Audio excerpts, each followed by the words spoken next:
Hello, everybody. Welcome back to the FloTrack podcast. Sorry for a little bit of a delay. We had some minor technical difficulties, but our amazing producer, Amanda, came through in clutch. I am Liv Ekpone, joined with Ashley Titians.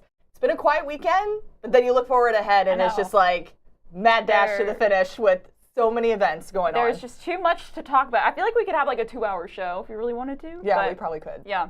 But we are going to condense our show into about roughly an hour. But before we bring on our very special guest today, we have to thank our wonderful sponsors, aka Wonderful Pistachios. If you're looking for a delicious and nutritious snack that is packed with a real protein punch, you guys got to crack into a good source of protein with tasty, healthy, Wonderful Pistachios. Each 1 ounce serving of Wonderful Pistachios contains 6 grams of protein, giving you over 10% of your daily value. It's one of the highest protein nuts out there, but that's not all. Pistachios are also known for their fiber and their better-for-you unsaturated fats, which may help you feel fuller longer.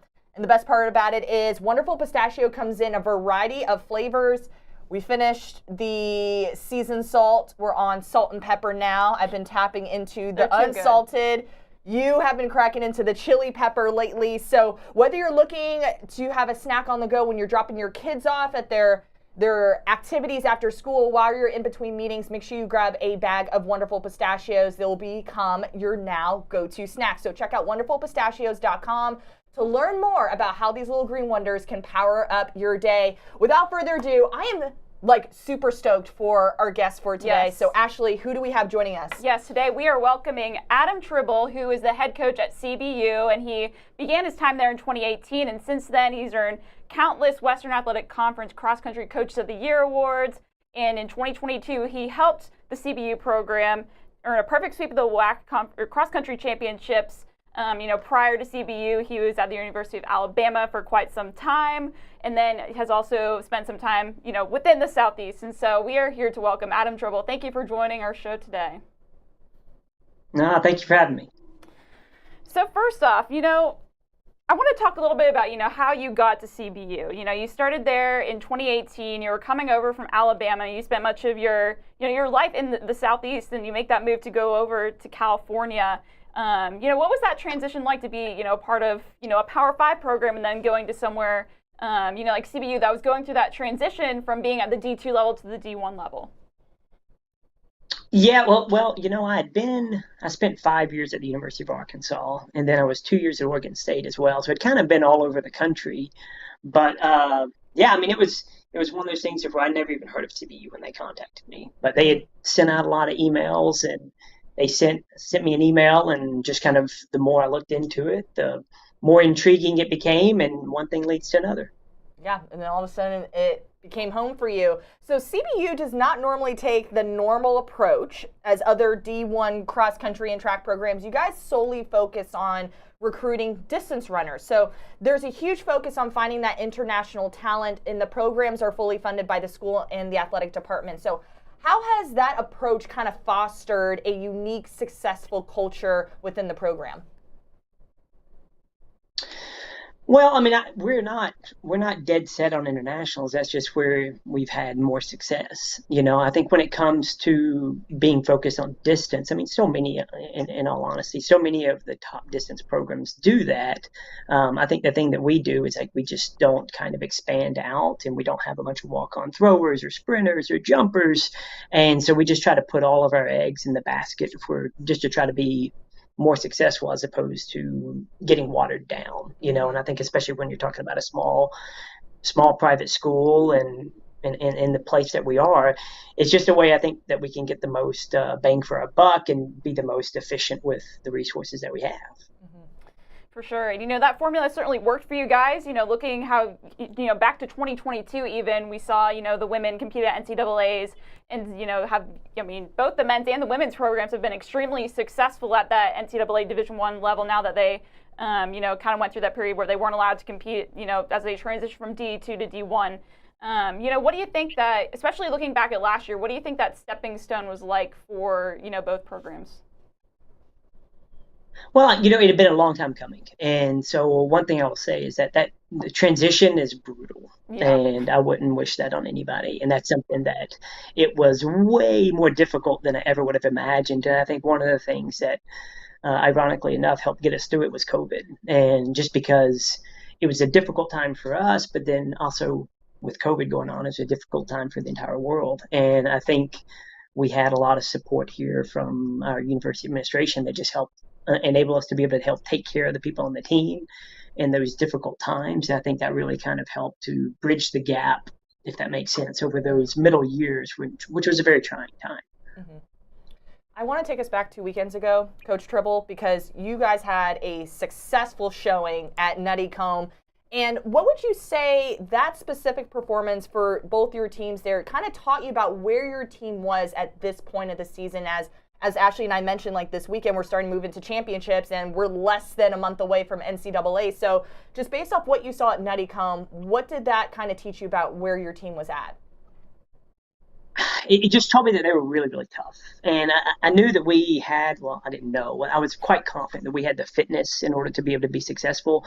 But I think especially when two factors. One, when you're in so many people in such a tight area. And I think especially for when you don't have a lot of experience in that, I think that could be a very difficult thing. But then the second factor was just the conditions.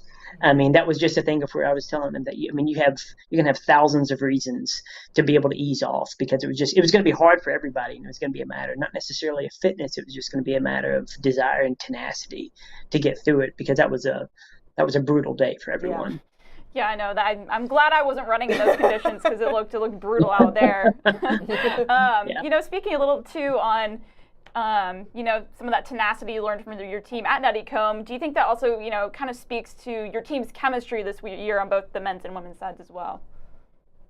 Yeah, this is a very special group, and I think it's one of those things of where, obviously, every year and every group is different, but I would say that this is more than probably any group I've ever been a part of in the last 20-something years.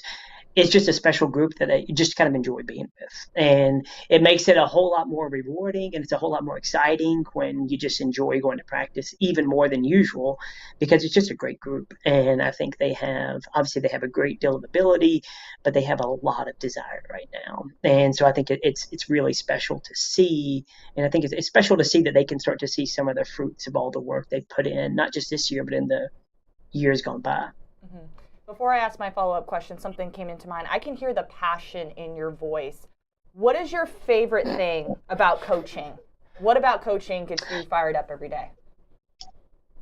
When people can do things that they didn't think that they could. And I think especially when you're talking about being a distance runner, so many times it takes a long time to get to the spot that you want to get at. And I think we have a number of people that have been at this and been going for a long time. And when they can finally start to see that breakthrough, that's just exciting to be a part of. And it's just exciting to see just the joy and the happiness that they have after they've sacrificed and given so much to be the best they can be. I absolutely love that. And I know we're talking so much about your teams, and obviously the team chemistry, I think from Ashley and I's perspective, is very evident that you and the team have been putting in a lot of work. The CBU women are ranked 12th now, and the men are ranked 5th in the latest USTFCCCA coaches poll. What do you think has been the biggest key for the team so far this year when it comes to racing against the nation's elite and getting vaulted into that national conversation, especially for the men who didn't compete at NCAAs last year?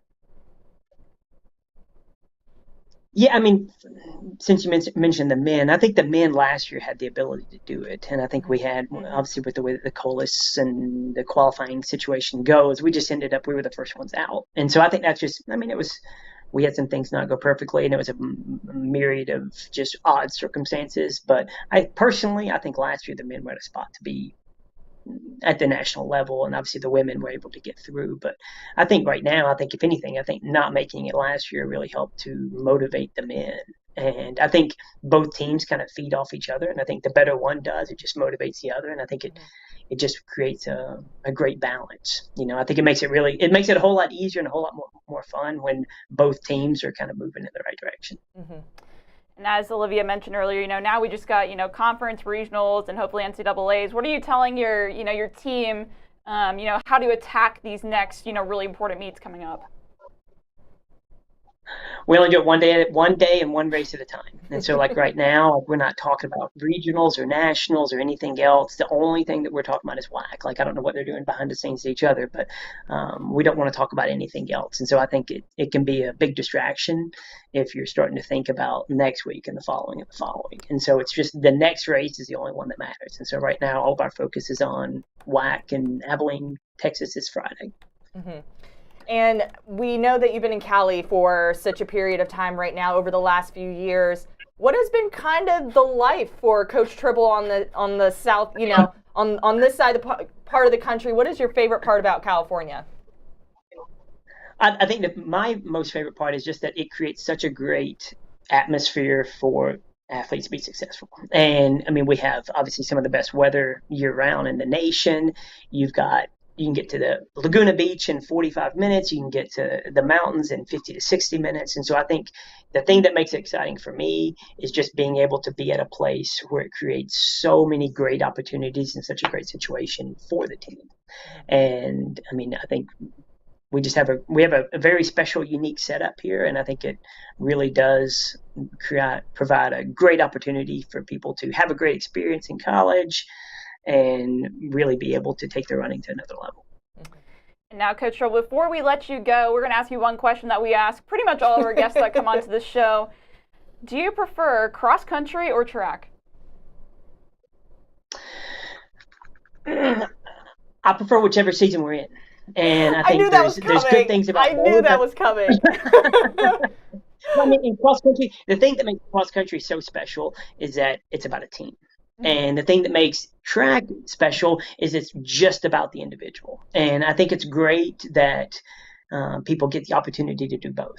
And I think that's one of the things that so many times I think people who don't come to the NCAA, they don't really get to experience how neat that team component is when it comes to cross country. And that's why I think cross country without a team is pretty miserable. Yeah. Because, I mean, you're just out there, and like I was saying, you have 1,000 reasons to ease off, but when you know that obviously you're not just running for yourself, you're running for your teammates, and you're running to try to put a great team score up. That's what makes it special. And then from a track standpoint, obviously it's just trying to run as fast as you can. And I think I think they really, really complement each other very well. I love that. Coach Tribble, thank you so much for your time today, and wishing you all the best as you move towards, conference, regionals. Ashley and I will be at NCAAs. We'll be in Charlottesville. So I'm throwing this out there in existence. We're looking forward to seeing you and both your teams there. So we're wishing you all the best. Thank you so much. Awesome. What a great interview with Coach Tribble. It's so great to see him being successful and just watching CBU just do amazing things this part of the season. So we're wishing them all the best. Now as we move into the other segments of our show. There's a lot to talk about. There's so much to talk about. Let's start off the show after the wonderful interview we had there with Coach Tribble. We got to talk about Grant Fisher leaving the Bowerman Track Club. This hit, I feel like, everybody's social media channels over the last week. I know we have a screenshot of his Instagram where he just shared that, the track club, he's grateful for the opportunities and huge defining part of his season over the last 4 years. And his time there has just been transformative for him as an athlete, as a person.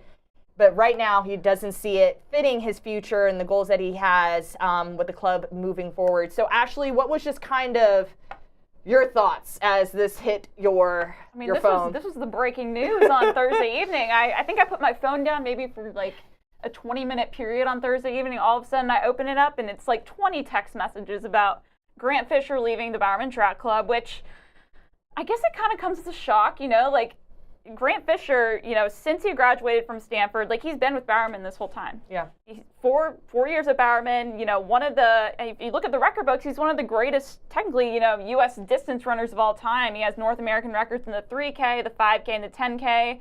If you look at what he did at the Tokyo Olympics in 2021, he finished 9th in the 5K, I believe, and 5th in the 10K. So, I mean, he's very accomplished, and he did all this while at Bowerman. And so for him to be now making this move in his career after arguably one of the better seasons of his career, minus his injury where he wasn't able to go to Worlds, I think that's a little bit surprising. What do you think? I was definitely shocked. by this. I think it's just as much as you were. And like you said, I know he's been battling with an injury, but like since that injury, he's been finishing strong. He's competed in only 6 races this outdoor season. He was 4th at trials, 28-25 in the 10K. He then had a very strong finish at Prefontaine Classic where he was 3rd in the 3K with a 7:25. I mean, that was an American record right there, you know? Insane, right? Mm-hmm. And then competed in the Zurich Diamond League where he was 3rd in the 5K with a season's best of 12:54. So my brain was like something, I feel like, how do you go from running and finishing well in the season to all of a sudden now being like, this is not the right move for me? Yeah. It makes you wonder internally. Many things. Yeah. You know, now my question too is like, is he not the only one to leave? You know, like who else could potentially follow? Like, is this going to be a mass exodus potentially? Like, who knows? But of course now the other question on everyone's mind, because he hasn't, divulged like where he's planning on going next. Right. He said that he's leaving Bowerman, but he hasn't said where he's going to go next, coaching wise, and if he's going to join, any club or anything. What are your thoughts on that? I don't know. I know we debated about this earlier today, and we have some debates. We have some different opinions. Okay, so I think my first initial thought was like the OAC group, right? But he's with Nike, so exactly. That's not gonna happen. So then of course, what Ashley just said, I was like, wait, that can't happen. So now it's like, what happens next? Does he join NN Running in train in Kenya? And his former Bowerman teammate, Mark Scott, is now doing that. Also, I'm thinking about NAU, going with Mike Smith, possibly training with Gravala out there. So I feel like that's where I'm leaning towards. Okay. So Mike Smith, Flagstaff? Yes. Okay. Going to Flagstaff. I feel like that's plausible. Like Mike Smith has seen a lot of success with those athletes here that he's training, obviously with NAA, but then also with like Louis Grijalva. Yes. Abdi Noor. Like he's definitely had a proven track record of getting people to those world championships and competing on a high level. That's originally where I was thinking. I think that's a very plausible option. But then I was thinking more, and I was like digging into a lot of the very prominent coaches around, and I was like, okay, what if he goes back to Chris Miltenberg? Chris Miltenberg was his coach at Stanford when he was in college at Stanford. Now Miltenberg's at UNC, and he's the head of those programs. But I mean, we saw how successful Grant Fisher was in Stanford. Like, hey, if it ain't broke, don't fix it. Like, right? Isn't that the saying? Like, I mean, maybe he takes that route and goes with them. But I could also see Mike Smith.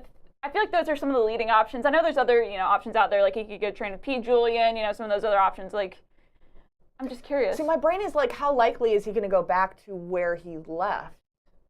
Why not? Well, he left it for left that part of his life for a reason. Unless it was just something in his contract where Nike was like, hey, you got to go XYZ. I don't know. I mean, I will say I think I'm going to go the Miltenberg route. I kind of like that plot line. Like, it's good for the plot. It's good for the plot. Oh, wow. Returns back to old I ran coach. for him in college, and now, return to old coach. It's a good storyline. Do it for the headline. I like the NAU but storyline. I like the Coach Mike Smith storyline. I do also think that's very plausible. I just don't know where else. I guess we'll see. It's going to be interesting. Once he actually makes his announcement, that's going to be like the breaking news of the day. That's going to be the breaking news. So stay tuned because I'm invested in this decision here. As I mentioned before, we went from a very quiet weekend to all, saddle up and get ready. Because it is conference championship week. Conference championship weekend. We're going to kick off some previews. We're going to drop our picks for the champion for both the individual and the team, men and women. We're going to start things off with the ACC. We're going to go through a couple conferences, and then we'll do some rapid fire. But let's dive into ACC. In my personal opinion, I think this is the most competitive conference that we have on the dock. Of course, we're going to see teams like Syracuse, UNC, Notre Dame, Wake Forest, Virginia, NC State. So let's start with the men. Okay. I feel like the women's a little bit on the easier side. Let's start with the men. Ooh, debate time. I'm ready. Okay. Individually, let's start there. Well, actually, first, I'm going to outline the field. Outline the field. So, like you mentioned, the ACC is by far the deepest conference in all of NCAAs. If you look at the men specifically, if you're looking at teams that are currently ranked in the USTFCCCA coaches poll, you have Syracuse, UNC, Notre Dame, and Wake Forest. I mean, that's 4 really, really strong teams right there. And do we want to go ahead and divulge our picks and explain? Is that how we're going to do this? That's how I envision. But yes. Okay. We can do whatever you want. I'll start with the team. I'll start with the men's team. How about that? Let's start there. When I'm looking at the ACC this year, Syracuse has been impressing me this entire season. You know, they started off the season, they went to the UVA Invitational, with all the other top teams in the country. They finished 4th behind UNC. Mm-hmm. UNC finishes 3rd there. But then if you look at Nuttycombe, they blew me away. Yeah. They finished 3rd at Nuttycombe. UNC finished 10th. I mean, that right there, that shows the grit. We all know, as Coach Tribble was saying in his interview earlier, Nuttycombe was gross. It was windy. It was rainy. That is where, you could have every excuse to not do well as a team. Right. But they pulled out a 3rd place finish. And so to me, that shows me that they're tough and they're ready for that championship type of, competition that you need, that grit that you need to compete for a team title. So I'm going to say the men of Syracuse are going to win. Also, if you look at their spread, from 1, 2, 3, and 4, they're all right there together. Yeah. And so I think that's also a big key when you're looking to win team titles. Hey, maybe you may not have someone who's going to win the individual race, but if you have all of your top guys right there together and that spread's really small, that's also a good thing. So I will say the Syracuse men absolutely will win. Well, absolutely. I agree with Ashley there. I think Syracuse men really, like you said, impressed me with Nuttycombe. If you can survive the conditions that were there that weekend, the rain, the wind, the cold, I'm from Maryland, and I'm thinking NCAAs is in Virginia. It's pretty much the same thing, right? You don't know what to expect in Virginia. Make sure you just pack a coat. It's going to be cold. It's going to be questionable if it might snow during that time. So if you can snow, oh my gosh, it snows in Virginia. It's not going to snow at NCAAs. Watch, okay? Okay. So my thing is, if you can survive that and put a solid performance, you can do anything. So I agree with you with Syracuse. Okay. Now, individually, this is interesting. Yes. Well, do share. Share. Who do you pick winning ACCs on the men's side? I see your point. I know who your pick is, and I see your point. So for my pick for the men's individual for ACCs, I'm going to go with Parker Wolf. He's very experienced. He's been UNC's top guy. He's been so consistent all year long. He finished 2nd last year to Notre Dame's Carter Solomon, who just outkicked him at the end. And if you haven't seen that race, epic finish. But Parker Wolf has been doing really well. I believe he finished 2nd at the UVA Invitational, and then, finished top 10, I believe, too, at Nuttycombe. And so I feel like that, that experience that he already has, competing at such a high level, I think that's going to carry him through to a title. Okay. This is where Ashley and I This is your hot take. differ. I don't think it's a hot take. I think it's a hot take. Okay. I'm actually surprised. Like I said, I think it was the last show or the week before, Ashley is a North Carolina fan. She grew up in North Carolina. I went with Rocky Hansen, native of North Carolina. Yes, I understand he's a freshman, but he has so much experience already underneath his belt just from the high school level. This is a guy that was 11th at Champs Nationals cross country last year. If you look at what he's done, right, kicks off the season with a 5th place finish at the Virginia Invitational, 23:30. Now I'm going to compare him to Parker Wolf here. Parker Wolf was 2nd at that meet, 23:23. He was literally 7 seconds behind, okay? Recently, at Nuttycombe, Hansen had the upper hand. He finished 6th overall with a 23:27. Wolf was 23:29, so 2 seconds back. So right now we're tied, 1-1. I feel like if it comes down to it, I feel like Rocky Hansen's taking this victory. I feel like Rocky Hansen has been that freshman who's really put himself out there, knows how to toe the line against literally the nation's best, and is up there in the front. Rocky Hansen's my pick. You know I like the pick. I'm not going to discount the pick because, again, big Rocky fan, and he's been running really well this season. But see, there's the but. There's the but in the sentence. I do think there's almost a revenge factor here for Parker Wolf. Okay, I see that. Have you seen that race from last year where he gets outkicked to just finish 2nd at ACCs? Let's not add more salt to the wound. Yes, but yes. Okay, I understand. Do you not think that's probably replaying in his head? It probably is. It probably is, yeah. If that were me, I'd be like, no, there's no way I'm getting beat again.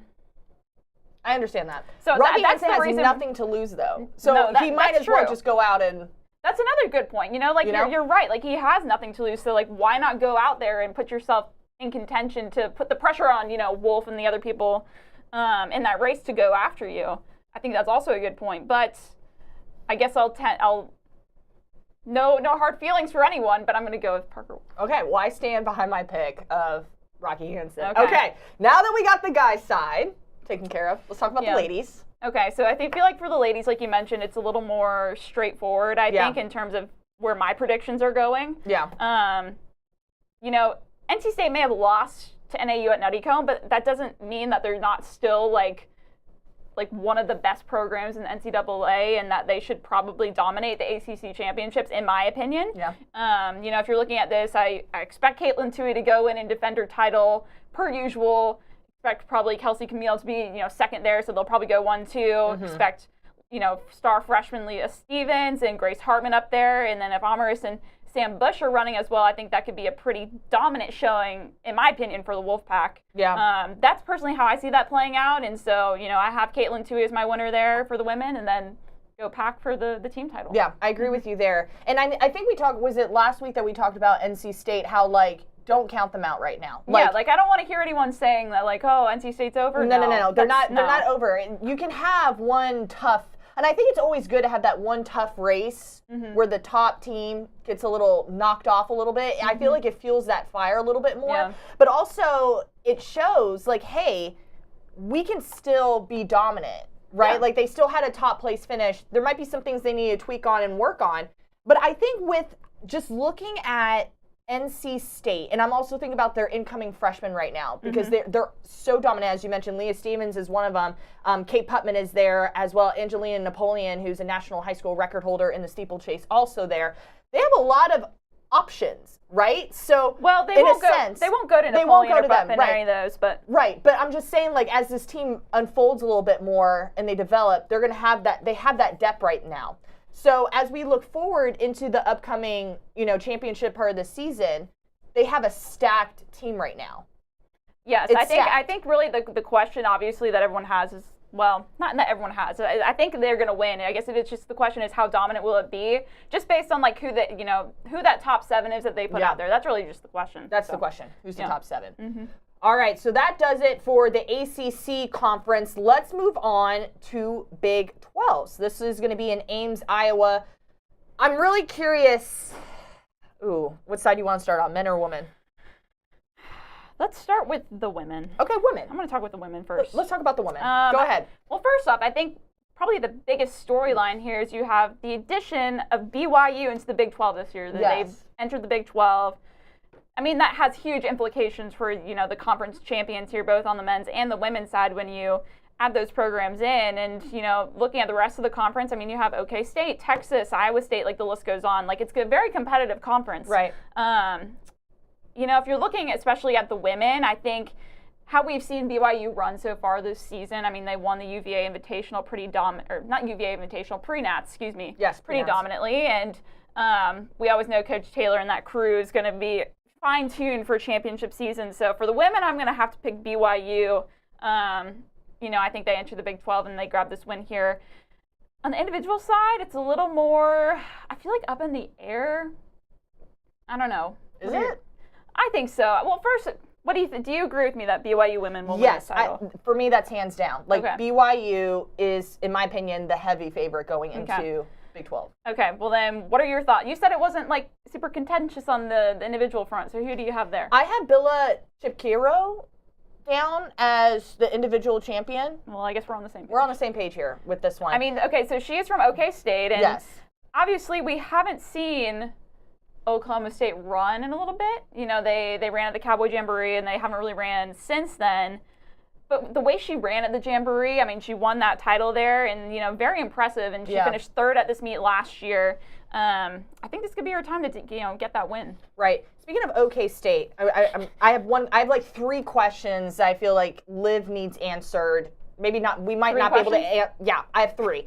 Well, actually, 2 of them is a question. 1 of them is a statement. Let me do with my question, and then before we move on to the men's side, I have a statement. My question is, are we concerned about OK State as a whole, as a team? knowing that the last time they've competed has been at the Cowboy Jamboree a month ago? Are they going to be sharp enough? I will give you two answers. Two. It should be one. Two, because I'm playing devil's advocate both ways. So, yes, they haven't raced in like a month. But, okay, so you look at it this way. They take that month, they put in some really hard training, get that fitness up, then you go debut at conference, no one really knows what to expect. Boom, you go out there and you shock everyone. Okay. That's one. Okay. Or there's always the debate and the argument that, like, if you haven't raced that long, are you going to be fine-tuned for those, those racing tactics and stuff on the day? I don't know. I'm not going to give an answer. My brain now goes into two different places. Those are the two ways you could answer that question. Okay, because my brain goes to two different places for this. The one that's sticking in my head right now is I understand putting in the hard work and then boom, shocking people. Mm-hmm. I'm also thinking about like sharpness and getting into that race mode before it's actually time to take the test, right? Like think about when we were in college. Some of us had some classes. I remember having like I guess a study guide where they give you like the pre-test ahead of time, right? So you have an understanding of what kind of questions are being answered before you're actually given the exam, right? You're more prepared. Are you giving me a school analogy I'm right just now? saying because I don't know how this is going to turn out. And I know we're going to find out this weekend. See, my brain is like, I feel like we just needed that one more race beforehand, like within this last month, whether it was last weekend, 2 weekends ago, to just fine tune and make sure everyone is on the same page before now taking this test. However, I will say, Coach Smith, always, doing really well at OK State. Yeah. I trust what he's doing. Okay. So I trust the process for too. that reason, now that we shift focus to the men. Wait, I have my statement. Are you shifting to? Oh wait, go ahead. Oh sorry. wait, you had two questions in the statement. What's your statement? Well, one question's for the guys. I had a statement for the ladies because we were talking about the ladies. Well, let me make my statement. Okay. BYU, back on BYU. I'm excited to see what Carmen Alder does. I know what we just talked about pre-nats. Yeah. 1936 for 6K. She's a junior. I know you said you remember running with her in with her, but far behind her in high school. But on the same starting line with Carmen Alder. So I'm just excited for the BYU woman as a whole, especially just seeing what Carmen Alder did. Yeah, I feel like she's one that could be a dark horse that maybe people don't expect, and she could be up there to contend, I think. Okay, that was my statement. Okay, statement. All right. Shifting to the men. Okay. I know we just had that whole conversation about OK State. Will they be ready? They haven't raced in a while. I am putting my money down that they will still win. OK State. OK State. Oh, if you look at the crew that they have there right now, like I think it's hard to deny it. I mean, they're still one of the top-ranked teams in the country, despite not having really raced much at all this season. And I think Dennis Kipengedich could win for them. I think he's a stud. So those are my picks for the men. Personally, I agree on the individual men pick. Okay. The thing is, team-wise, I'm like, again, being sharp. If OK State messes up anywhere, BYU is going to be right there. They're like, to me, they're neck and neck. So don't fair. No, it's fair. I mean, then BYU has been a great team, so. So because, gosh, BYU's coming off of a second place finish at Nettycombe. That is true. I mean, they have that in the back of their mind. They're sharp. Again, it's that fine-tuned race, and again, underneath horrible conditions. So is BYU your pick? BYU's my pick here. All right. I mean, I can't discount that. Like, I think I wrote down in my notes, I said maybe BYU, I'll pick BYU if I want to shake things up, but I'll go with K-State. But who do you have winning the individual title? Oh, Dennis, too.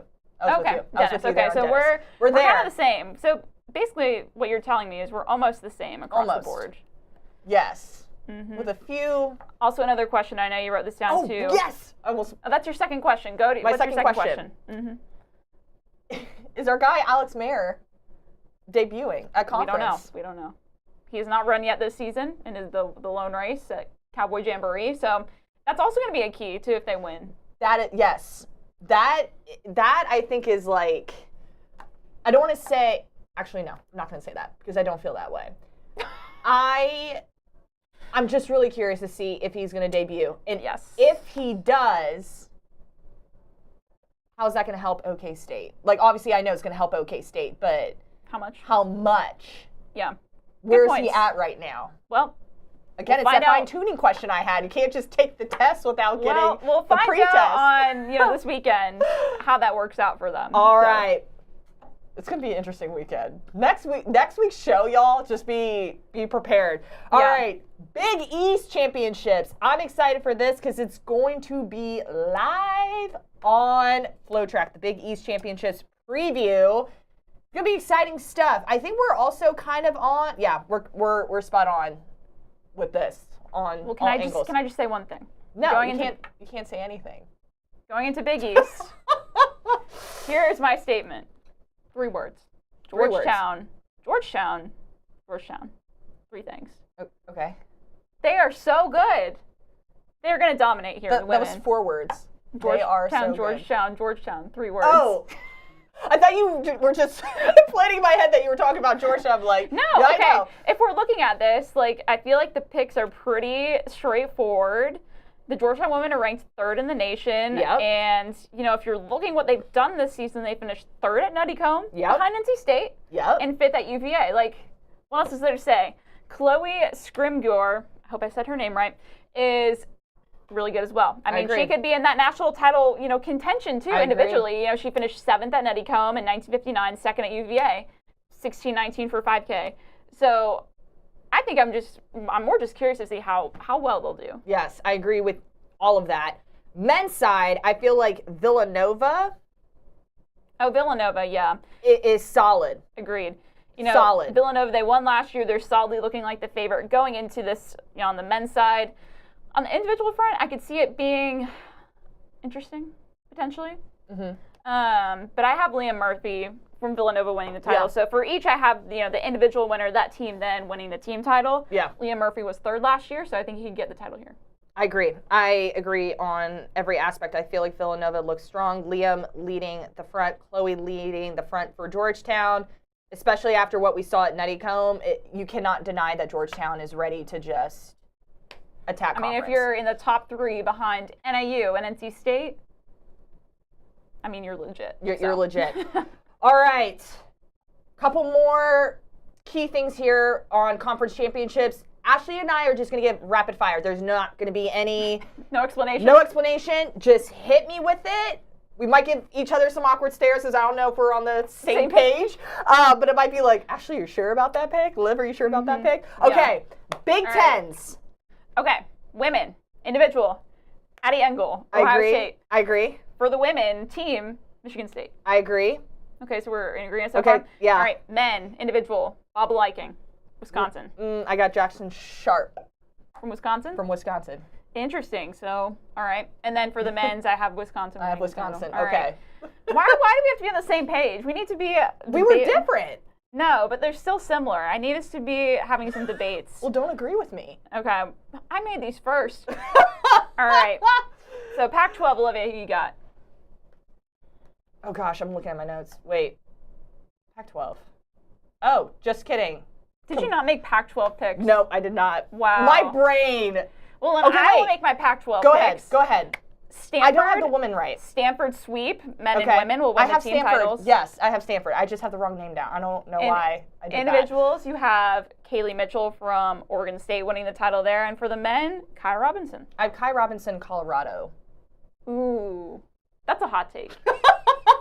It might be, but I'm feeling confident. Tell me more about that. No, these are rapid fire. Remember, there's no explanation. I feel like Colorado is just sneaky. Sneaky?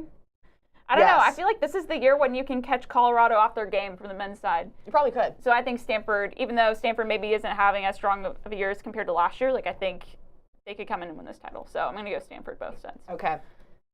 All right. SEC. This is pretty simple. Parker Valby is going to win the individual title for Yes. the women. I think the Florida women will also win the team title there. They've shown they're really strong this year.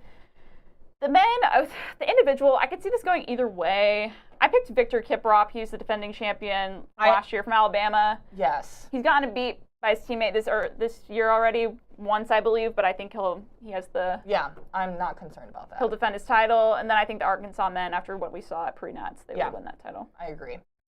Gosh, why do you have to agree? Because I agree. To me, that makes sense. It's like, Kiprop I'm not concerned about. Mm-hmm. Like, for me, it's my teammate. Yeah. Well, I'm curious. We'll have to come in to the next podcast and then just keep a little tally of like how we did. Yes, we do. Just keep and then keep report the tally back. Yes, I agree. I like that. All right, the final segments. I love this. Dedicated to the one and only Sha'Carri Richardson. Yes. This past weekend, F1 was here in Austin. I actually spoke with Taylor, who's in videography editing. I went scuba diving in a pool yesterday. So he was supposed to go with me, did not go scuba diving. He went to F1 instead. He went to F1. I see. So from what I heard, almost 500,000 people were here in Austin for F1. On top of that, there were a few celebs that made some appearances, and Sha'Carri Richardson is one of them. So, there you go. Here's the photo. Love it. I just thought it was awesome. And the fact that she was here and a few others. I saw Talitha Diggs' Instagram that she was here. Yep. Dina Asher-Smith was also here. And to me, that makes sense because she's going to be training in Austin now. So I guess she is currently in the city. And then Sinclair Johnson, we heard through the grapevine, was here as well. Mm-hmm. So F1. How do we feel about F1 and everybody popping in for this? I have a question. Okay. Was Sha'Carri Richardson a fan of F1 before going in, or is she now one afterward? I think after. After? I think after. I mean, I thought it was cool. It was cool to see all all these different sports kind of come together for this one moment.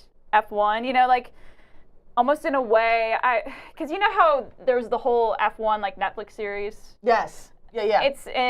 They're making, the same people are making one for track and field coming up next year. It's kind of that same sort of situation where like that put F1 on the map. I'd see kind of track in that similar space, almost like F1 and track are a little similar. Yeah. So it makes sense. It's the competitive side, the racing side. Yeah.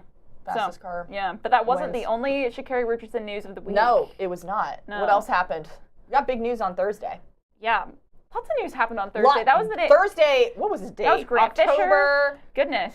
What was Thursday's date? October 19th, 2023. There's a lot going of down in history as one of the busiest track and field days. Yeah, so on Thursday, the Dallas Independent School District Board voted on naming the track at John Kincaid Stadium inside the Jesse Owens Athletic Complex. They're naming that the Sha'Carri Richardson track.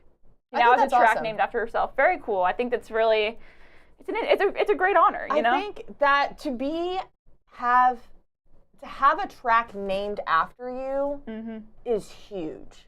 That is like, I think one of the highest honors that any athlete can ever receive. And to my understanding, the track is just 1 mile south of Carter High School, which is where Sha'Carri attended. And according to the district website, the track serves as a tribute to Sha'Carri's remarkable achievement in sports, and it has significant ties to the Dallas community, which I know she was talking, I think she was mentioning at Worlds, or it might have been Prefontaine. Where she was talking about going back to Dallas. It was Prefontaine. Yeah. And how she just likes going back home and spending time with, the family there. I think that's honestly huge. And I'm so happy to hear that the Dallas community is recognizing Sha'Carri for her accomplishments. And she's, one of probably the biggest person to come out of Carter High School, that's a huge moment for that school, for her. I think that's really cool. Okay. The final question to end the podcast. I don't know how this is going to go down, but this kind of came up in the office today. We were talking about in 10 years, who's going to be more famous? Noah Lyles or Sha'Carri Richardson? I think this will my brain just started spinning. I feel like this came up because we were talking about getting a track named after yourself. And I think someone brought up will Noah Lyles get a track named after himself? And then we got down that rabbit hole. We went down the rabbit hole. So I feel, to kind of give some background, this is how my brain kind of dissected this, right? Like Noah Lyles graduated high school in 2016. Sha'Carri graduated 2018. Noah Lyles, which I didn't understand or realize this, but I knew he went to TC Williams. I didn't realize they've recently changed the name.